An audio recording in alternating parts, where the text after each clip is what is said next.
우리의 수익을 책임지는 박병주 이사님과 오늘 장에서 담아봐야 할 두 기업 이야기 꼼꼼하게 나눠보도록 하겠습니다. 오늘도 우리의 영업이사 박병주 이사님과 이야기 나눠볼게요. 선생님 안녕하세요. 반갑습니다. 네, 저희 첫 번째 이슈로 바로 한번 들어가 보도록 하겠습니다.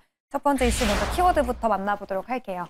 증시 회복에 소리 없이 오른 증권주 가져와 줬습니다. 오늘 첫 번째 이슈로 증권주 얘기를 해보려고 하는데요. 시장이 최근에 어두웠을 때도 그렇고 또 요즘처럼 이 회복세에 대한 기대감이 짙어질 때도 증권주는 정말 소리 없이 계속 잘 가고 있습니다. 네. 저희도 이 증권주 안에서 여러 기업을 담고 있었는데 수익률을 확인해 보니까 정말 매일 계속 오르더라고요. 네. 그래서 이 증권주에 대한 시선을 좀 어떻게 지금 잡아봐야 될지 궁금해요. 자, 증권주가 왜 오르는가를 한번 제가 네. 준비한 자료를 가지고 보도록 하겠습니다.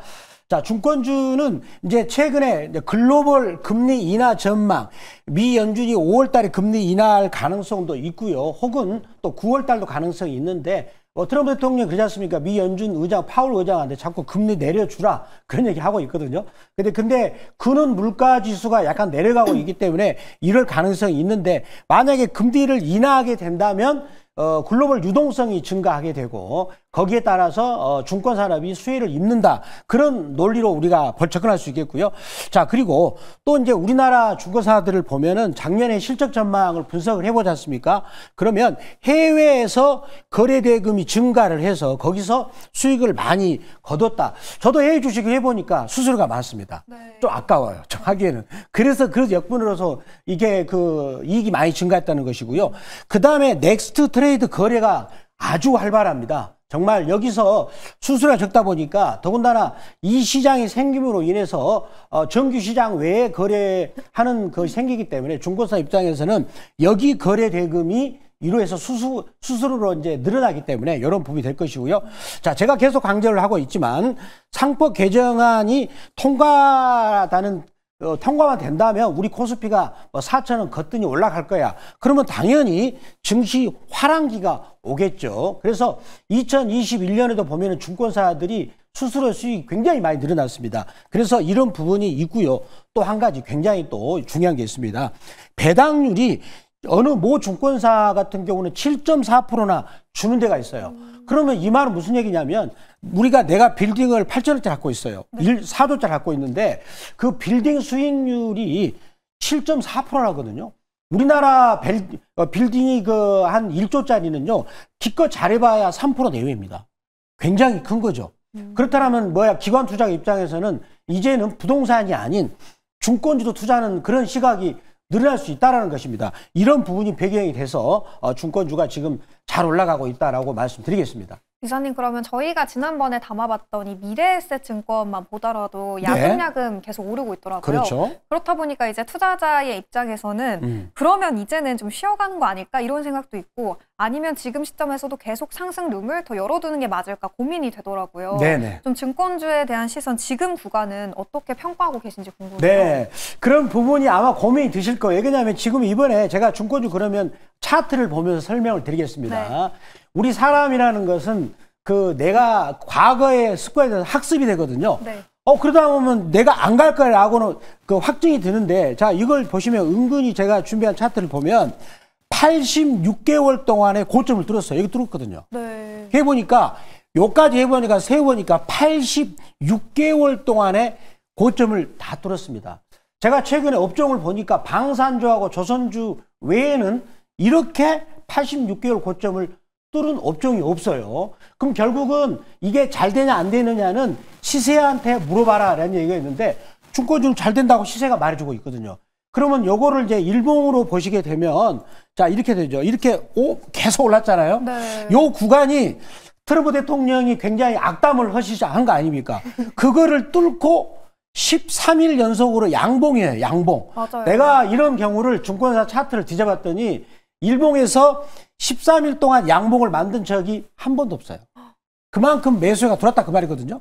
그런데 일봉을 보니 이거 많이 올랐구나라고 우리는 착각을 하기 쉬운데 이거를 월봉으로 큰 시세를 보면 이제는 본격적으로 오르는 출발이구나라는 걸 알 수가 있을 거예요. 그러면 이 양봉이 86개월 동안 모든 시세를 장악을 했거든요. 종가상. 그러면 이제 그다음부터 5월 달부터 양봉으로 치고 올라가면 더 매물대를 뚫었기 때문에 더 강하게 가는 그런 부분이 될 것이고요. 우리가 알다시피 중고주 같은 경우는 배당도 높죠. 더군다나 실적도 안정이 되죠. 그런 부분이 있기 때문에 그쪽으로 우리가 한번 방향을 틀어볼 필요 있지 않겠는가. 또 더구나 저희가 들고 온 종목들이 한국금융지주나 미래에셋증권이나 대시증권 다 수익이 나고 있는 상태거든요. 맞아요. 그래서 그런 부분을 참고하실 필요가 있다라고 말씀드리고 오늘 또 제가 또 관련해서 증권주 탑픽을 또 하나 종목을 들고 오게 됐습니다. 네, 증권주 이제 일봉 차트만 봤을 때는 너무 많이 오른 거 아닌가 이런 생각도 들었는데 이제 오히려 더 강하게 움직일 시점이다라고 진단을 해주셨습니다. 관련해서 오늘 장에서 진입해볼 탑픽 기업은 또 잠시 후에 만나보도록 하겠고요. 이제 두 번째 이슈로 바로 또 넘어가 보도록 하겠습니다. 두 번째는 이제 한한령 관련 소비주 섹터 이야기를 해보려고 하는데요. 이 5월 황금 연휴 그리고 한한령 완화 기대감, 여행, 카지노주 주목해볼까라고 남겨줬습니다. 이번 주 이제 또 황금 연휴를 앞두고 있죠. 여기에 국내 정치적인 불확실성도 완화가 됐고 또 한한령에 대한 짙은 기대감까지 더해지면서 어제 소비주들 상당히 좋은 흐름을 보여줬습니다. 지금 시점에서는 좀 어떻게 접근해보는 게 맞을까요? 네, 저희가 이런 부분은 저희 MBN 골드 우리 매일경제 TV가 네. 충무로의 한 복판에 있습니다. 제가 맞아요. 저희 사무실에 갈 때 한옥골마을을 지나다닙니다. 눈으로 보고 있어요. 생생히 다 보고 있는데 이런 부분을 저는 많이 느끼는데요. 관광객이 요즘에 급적 많이 늘어납니다. 중국 외 동남아시아 서양이도 많이 오더라고요. 제가 눈을 보고 있는데 자 그럼 구체적인 내용 보도록 하겠습니다. 자 보시면 먼저 한국관광공사가 집계를 해보니까 올해 1월 달에 관광객이 지금 월별로 본다면 최대 기록을 그리고 있다라는 것을 반가운 소식 들리고 있고요. 중국 단체 관광객에 대해서 한시적으로 무비자 정책을 추진하고 있는데 잘하면 올해 상반기 안에 이런 정책이 추진하게 된다면 중국 관광객이 이제 물밀듯이 올 가능성이 있고요. 그 다음에 또 5월 달 정도에 이제 비공식적으로는 계속 나오는 얘기가 한한령을 해제를 할 가능성이 있다. 라는 얘기가 지금 나오고 있다는 말이 되겠죠. 그리고 또 중국 노동절이 5월 1일부터 5월 5일까지 이렇게 하게 됐는데 이것도 중국에서 의도적으로 소비를 늘리기 위해서 이렇게 휴일을 많이 줬다 그럽니다. 그래서 본격적인 중국 소비 시즌이 시작되어 있지 않는가라고 생각을 해봅니다. 그래서 어제도 보니까 우리 종목 중에서 여기와 관련된 종목들이 그냥 계속 그 불기둥을 뿜어내는 그런 부분을 우리는 볼 수가 있었다라고 말씀드리겠습니다. 기사님 그러면 어제장의 흐름을 보면 그 안에서도 면세점 관련주들이 가장 윗단에 있었잖아요. 네. 뭐 호텔신라 12% 급등을 비롯해서 좋은 흐름을 보여줬는데 그러면 이 카지노나 뭐 여행 쪽을 지금 시점에서도 계속 보는 게 맞을까요? 아니면 뭐 엔터나 화장품 쪽도 같이 보는 게 좋을까요? 네, 저는 그냥 다 보면 좋다라고 봅니다. 어제 다 같이 다 올라갔거든요. 네, 맞아요. 하이브도 올라갔죠. 하이브는 엔터지 않습니까? 네. 그 롯데관광개발은 또 관광이잖아요. 그렇죠? 또 카지노에서 그다음에 호텔신라도 어제 모처럼 불기둥을 뿜어가지고 대부분 다 올라갔는데 그러면 이거를 제가 다 좋게 보는 이유가 결국은 아시아의 소비입니다. 지금 중국, 미국 같은 경우는 자기가 그러지 않습니까? 내가 일방적으로 아시아 국가들이 수출한 걸 내가 사줬지 않냐. 그래서 우리는 공장도 없어. 그래서 우리한테 공장을 짓게끔 너희들이 우리 물건을 사줘. 이 말이거든요. 트럼프 대통령이 하는 말이. 그러면 결국은 그런 부분들은 환율 정책의 변화가 올 수밖에 없어요. 그렇게 환율 정책의 변화가 오게 된다면 아시아에 있는 돈 가치를 끌어올리고 미국 돈 가치를 떨어뜨리면 결국은 아시아 국가 인구가 35억이 넘습니다. 이제 그 사람들이 소비를 한다는 거예요. 그러면 우리가 아시아 위성지도를 딱 펼쳐놓고 보잖아요. 그러면 한국이 딱 중간에 있어요. 그래서 한국으로 들어오는 통로가 너무 좋기 때문에 따라서 여기 관련된 관광 관련주, 그 다음에 또 여행 관련주, 그 다음에 또 연예인 엔터테인 관련주도 다 좋다라고 말씀드리도록 하겠습니다. 네, 중국 관련 소비재 그리고 중국 매출 비중이 높은 뭐 여행, 화장품 그리고 이쪽 엔터 섹터까지 전반적으로 다 주시해볼 필요가 있다라고 진단해 주셨습니다. 이제 리뷰 시간으로 들어가 볼 텐데요. 어제 지수가 크게 받쳐주지 않았는데도 저희 포트에서 잘 간 종목이 너무 많았습니다. 그 안에서 이제 DOU 얘기해 보려고 하는데요. 4월 7일에 매수를 했었고요. 1차 목표가 46,500원 달성을 했고 수익률은 18.8%를 기록하고 있습니다. DOU가 어제 7% 가까이 급등하는 모양새를 그려냈는데 지금 시점에서는 좀 상승룸 얼마나 더 열어둬야 될지 궁금해요, 이사님. 2차 목표가까지 홀딩해 볼까요? 제가 DOU를 잠시만요. DOU를 미처 준비를 못했는데 자 보겠습니다. 준비를 해서 보도록 하겠습니다. 잠시만요. 네. DOU가 어제 너무 잘 갔더라고요. 네, 잘 갔는데 6.7%. 제가 준비를 자 네, 급등을 보겠습니다. 했는데 지금 자, 시점 디어유를 자 보도록 하겠습니다. 잠시만요. 저희가 그때 디어유 2차 목표가는 5만 원 라인으로 잡아봤었거든요. 보겠습니다. 준비됐습니다. 자, 디어유를 보시면은요, 요거는 월봉입니다. 월봉을 보시면은 지금 이제 20개월 선 위에서 이제 바닥을 찍고 올라가고 있는 상태고요. 자, 그 다음에 여기서 일봉을 보겠습니다. 자, 일봉을 보시면 굉장히 좋은 그림이 나왔어요. 지금 빨강색 선이 수급선 60일선이죠. 60일선이라는 것은 매도하고 매수가 이제 싸움을 하는 건데 지금 여기 싸움에서 이긴 거죠. 그리고 나서 자 21선이 여기를 N자 패턴을 스치듯이 올라갈 때 이 가격을 뚫고 올라가야 됩니다. 자, 그래서 이 종목을 이제 제가 다시 한번 이제 주봉을 보시게 되면은 제가 굉장히 주봉에서 좋은 현상이 되는데 특히 요 자리에서 중국의 텐센트하고 디어유하고 합작을 해서 우리나라 연예인들을 이제 중국 고객들한테 서비스를 하는 그런 구독 경제를 하기로 했어요. 그러고 나서 될까 말까 망설이고 있었죠. 드디어 5월 달부터 그런 부분들이 구체적으로 그럴 가능성이 이제 보이고 있습니다. 더군다나 구독 서비스라는 게 뭐냐면 우리나라 유명한 아티스트 있지 않습니까? 그 아티스트들이 한 달에 이제 소비자들한테 내가 예를 들어서 우리나라 아티스트 방탄소년단 누구 오빠를 좋아해요. 그러면 한 달에 4,500원을 주면 그 오빠가 아침에 일어나면 영상으로 잘 일어났니? 문자로 요즘 아프지 않니? 그런 서비스를 한다는 거예요. 그래서 제가 우리 방송국 이 작가분한테 물어봤습니다. 네. 그런 서비스 하니까 좋으십니까? 그랬더니 굉장히 기분 좋대요. 얼마든지 4,500원을 지출할 수 있답니다. 그래서 그거를 계산해 보니까 1,000만 명만 되더라도 돈이 연간 몇천억이 됩니다. 굉장히 큰 돈이에요. 그래서 그런 서비스를 본격적으로 중국 고객들을 대상으로 이제 5월 달부터 한다. 그런 부분이 한학량까지 엮였기 때문에 그러면 그런 것은요 공장이 필요 없지 않습니까? 그냥 내가 문자만 주면 되는 거니까 고정비가 안 들어가거든요. 그래서 제가 본다면 추가적으로 더는 상승할 수 있다라고 말씀드리겠습니다. 네, 디어유 지금 시점에서의 후속 전략 체크해봤고요. 이제 그럼 오늘 장에서 공략할 기업도 빠르게 만나보도록 하겠습니다. 오늘의 첫 번째 주력 상품은 어디로 준비해 주셨을까요? 자, 첫 번째 종목은 오늘 삼성증권이 되겠습니다. 네. 자, 삼성증권의 실적 전망을 보면서 투자 포인트를 바로 들어가겠습니다. 결국은 숫자로 봐야 되니까요. 자, 여기서 주목을 해야 되는 게 2021년에 영업이익이 1조 3,090억이었죠. 자, 그러면 저는 결국은 다시 이게 요 숫자를, 저 숫자를 저는 간다고 봅니다. 올해 전망치를 1조 1,460억으로 전망을 하고 있는데요. 자, 그러면 결국은 상법 개정안으로 인해서 되면 우리나라 코스피가 3,500 이상 갈 수가 있다. 그러면은 그때 2021년 때 우리 코스피가 3,200을 넘겼을 때 영업이익이 1조 3천이었거든요. 3,500 간다는데 저기를 못 넘기겠습니까? 넘길 수가 있죠. 그러면은 이 회사 지금 시가총액이 얼마냐면 약 4조 3,400억 정도가 되는 거예요. 그러면 이거를 미국식으로 제가 세워볼까요? 미국 같은 경우는 이게 퍼가 지금 현재 5잖아요. 근데 미국은 여기다 20을 줍니다. 그러면 시가총액이 벌써 한 20조가 되네. 그럼 시가총액이 4조니까 싸잖아요. 그렇죠. 네. 그러면 어떻습니까? 지금 워런 버핏 선생님은 미국 주식 팔아가 현금 갖고 있어요. 한국 주식 오겠네요. 그렇지 않겠습니까? 네. 그렇죠. 그 정도로 싸고요. 그 다음에 ROE도 11%, 12% 유지하고 있고 배당을 7% 정도 주고 있어요.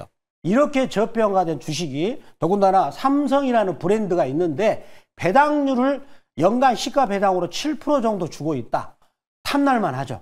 자, 그래서 중권주가 이런 여러 가지 복합적인 요인에서 올라가고 있지 않는가라고 볼 수가 있겠고요. 그래서 상법 개정안 화랑기 그리고 우리가 증권사들은 이제 과거에 전통적으로 고객들이 내는 수수료 그걸 가지고 돈 벌었는데 그렇지 않습니다. 이제 자기들이 자산 관리를 하는 거예요. 자기 돈 굴리는 거죠. 그리고 IPO를 작년만 하더라도 15건을 했었고요. 그리고 증시가 화랑이 되면 계속 상장을 시키는 회사가 늘어나기 때문에 IPO 수수료가 증가할 것이고 그리고 중요한 게 AI 알고리즘. 이게 무슨 얘기입니까? 금융권이 수혜를 이것 때문에 입어요. 직원을 많이 좀 이렇게 업데이트 시키죠. 그래서 사람을 많이 쓰지 않는데도 AI가 스스로 알아서 돌아가니까 돈은 계속 꾸준하게 버는 구조. 그래서 금융회사들이 제가 보기에는 AI 시대에 수익이 많이 늘어나는 구조가 되겠다라고 말씀드리겠습니다. 기자님, 그러면 가격 전략 어떻게 잡아볼까요? 자, 그러면 가격 전략으로 바로 들어가도록 하겠습니다. 네. 자, 매수가 전략 할게요. 매수가는 그 48,600원에서 48,700원으로 말씀드리겠고요. 자, 1차 목표가는 52,000원, 그리고 2차 목표가는 15% 이익권인 56,000원. 그다음에 손절가는 38,000원 말씀드리도록 하겠습니다. 첫 번째 기업은 오늘도 증권주 안에서 가져와 줬습니다. 삼성증권이었고요. 그럼 바로 이어서 두 번째 기업도 만나보도록 할게요. 두 번째 주력 상품 공개해 주시죠. 자, 두 번째 주력 상품은 바로 네. 호텔신라가 되겠습니다. 호텔신라. 뭐 호텔신라는 제가 우리 그 사무실 근처에 눈으로 보면 호텔신라 보입니다. 거의 보이거든요. 네. 그래서 호텔신라 제가 잘 알죠. 더군다나 제가 그 신세계백화점 면세점을 자주 왔다 갔다 하잖아요. 골치점 보려고. 자, 그런데 이 종목에서 중요한 게, 자, 여기 잘 보세요. 적자죠? 자, 올해부터 흑자로 변신이 됩니다. 97억, 그리고 2,160억. 자, 그러면은 이게 근거가 되는 거냐? 요게 뭐 이 리포트가 정말 말이 되는 거냐라는 건데, 자, 아까 제가 말씀드렸다시피 미국의 환율 정책이 중요한 거예요. 이 미국은 그동안에 이제 아시아 국가들이 물건을 일방적으로 썼는데 이제 너희들 또 우리 물건을 써다오. 그러면 결국은 아시아 국가들의 환율 가치를 높이는 거죠. 그 환율 가치가 높이니까 가만히 있어도 내가 돈이 많이 든 느낌이 들기 때문에 소비를 하는 겁니다. 그러면은 여러분들이 인천공항 가시면 저도 가봐서 알았는데 느꼈는데 정말 잘 됐습니다. 약간 우리가 그리스의 그 도시국가 느낌? 와, 우리나라 올 수밖에 없는 거다. 소비를 하게 된다면 결국은 따라서 이 지표가 저는 타당하다고 생각이 돼요. 호텔신라가 거기에 맞는 사업 구조를 갖추고 있지 않습니까? 호텔도 있고 면세점도 있거든요. 자, 그러면 이 회사 다음 투자 포인트를 보도록 하겠습니다. 투자 포인트를 보면, 자, 면세점 부분이 그동안 힘들었죠. 왜? 아시아 사람들 소비를 안 했어요. 중국 사람들이 한국을 가지 마라. 은근히 그런 데 했지 않습니까? 안 왔잖아요. 그래서 이게 안 됐어요. 그런데 이 부분이 흑자 전환한 그런 전망이 지금 보이고, 또 실제로 면세점 가면 사람들이 좀 있어요. 그리고 공항 임차료를 협상을 해가지고 쓸데없는 비용을 감축하는, 그리고 제가 이제 기대하는 것이 중국 관광객이 올 수밖에 없는 것이고, 또 중국 같은 경우는 의도적으로 소비를 많이 하라고 이번에 노동절 연휴 기간을 5일로 줬답니다. 그래서 이런 부분들이 되기 때문에 호텔신라는 앞으로 괜찮다라고 말씀드리겠습니다. 어제 호텔신라가 두 자릿수 때 급등을 했잖아요. 그래서 가격 전략 궁금한데 매수가 목표가 어떻게 잡아볼까요? 자, 호텔신라 보면은 자, 이렇게 보셔야죠. 그러면 안심이 되시죠. 이렇게 우량주가 장기간에 빠졌다니 바닥이지 않았습니까? 네. 그렇죠, 바닥이잖아요. 그래서 지금 계속 최소한으로 6만 원만까지 가더라도, 자, 그런데 어제 거래량을 보였습니다. 일봉에서 보시면 이제 이런 것을 저는 매집봉이라 그러는데, 짱대 양봉이 나와서 여기를 확 뚫었거든요. 그러면 살짝 눌러줄 때, 자, 그럼 매수가 선정하겠습니다. 네. 눌러줄 때 43,500원에서 44,100원. 어제 종가보다 밑으로 좀 눌러줘서 사시라는 거고요. 네. 1차 목표가 같은 경우는 7% 이익권인 47,000원. 2차 목표가는 59,000원. 손절가는 35,000원 말씀드리도록 하겠습니다. 네, 호텔신라 어제 종가 밑으로 내려왔을 때 매수해보자라는 전략이었고요. 1차 목표가는 47,000원 라인 제시해줬습니다. 이사님, 어제장에서 삼성중공업, 롯데관광개발, DOU뿐만이 아니라 코나이, 잘 간 종목이 너무 많았거든요. 네네. 더 많은 종목에 대한 이야기 어디서 들어볼 수 있을까요? 저는 이제 여기서 끝나면 바로 아침 8시 MBN골드 박병주 무료방송에서 얘기를 할 거고요. 거기서 제가 앞으로 이런 종목을 두고 넥스트 트레이드 시간이 8시 시작되는데 바로 종목을 보면서 말씀드리겠고요. 그리고 또 제가 직접적으로 문자를 종목 1대1로 받는 그런 느낌으로 하는 방법이 있어요. MBN골드 박병주 무료 주식 뺐는데 거기를 가입하시면은 제가 이제 성신양해처럼 그 포인트가 거기다 밴드에다 쏘면은 바로 문자 받는 느낌 받을 수가 있습니다. 가입하는 방법은 네이버 검색창 N 들어가셔가지고 MBN 골드 박병주 무료 주식 밴드라고 검색을 하셔가지고 글자가 뜨면 터치 하시면 종목을 받을 수가 있다 말씀드립니다. 네, 저희는 그럼 고민해서 내일 아침 6시에 다시 찾아뵙도록 하겠습니다. 오늘 하루도 매일경제TV와 상투하시기 바랄게요. 오늘도 시청해주신 여러분 고맙습니다.